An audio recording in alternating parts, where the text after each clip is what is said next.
Francis Khalifa, merci beaucoup. 2017, le Front National, comment mieux faire face aujourd'hui ? Je crois que déjà, pour faire face au Front National, il faut maintenir ce cordon sanitaire qui est établi autour du Front National et qu'il n'y ait aucune brèche dans ce cordon sanitaire, bien évidemment.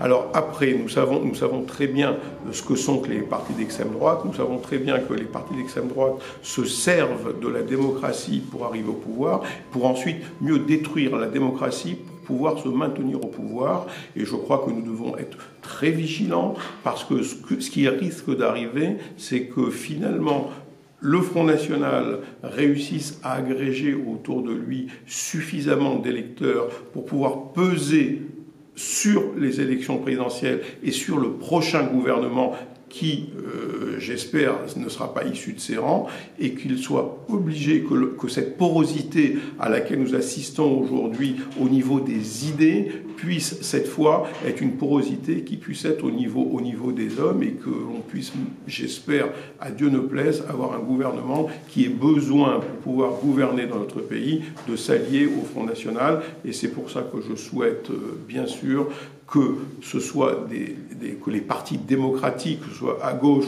ou à droite, puissent émerger avec force et qu'on puisse avoir un gouvernement qui puisse gouverner, bien évidemment, sans faire appel ni à l'extrême droite, ni à l'extrême gauche.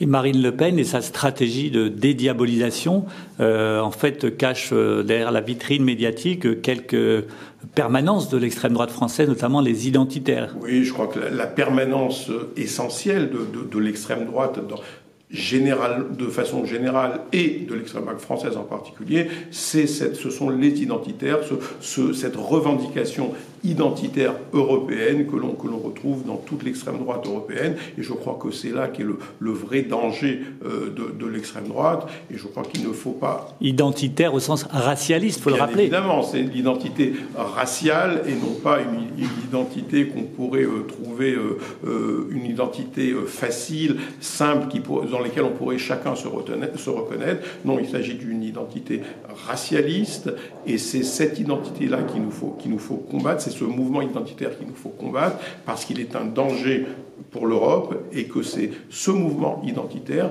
qui a failli mener l'Europe à la catastrophe. Inutile de vous rappeler les guerres que nous avons subies en Europe au nom justement de cette identité et les Juifs ont payé un lourd tribut justement à ces revendications identitaires. Merci Francis Khalifa.